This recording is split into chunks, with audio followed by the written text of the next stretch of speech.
پلیس استرالیا با جنایت غیر عادی روبرو شده است. در رفع مغازه‌های سرتاسر این کشور قلفینه‌های را آشکار کردند که در داخلشان سوزن دارند.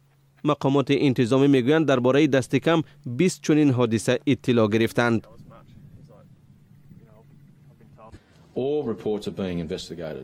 ما همه این معلومات رسیده را تفتیش داریم. حالا نه تنها درباره قلفینه بلکه از وجود سوزن در بنان و سیب هم شکایت‌ها به دست ما میرسد.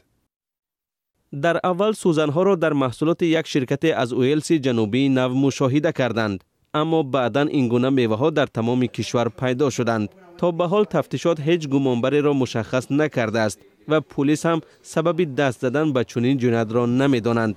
اما مقامات انتظامی هشدار می‌دهند که برای این نوع جنایت 10 سال زندان مقرر شده است.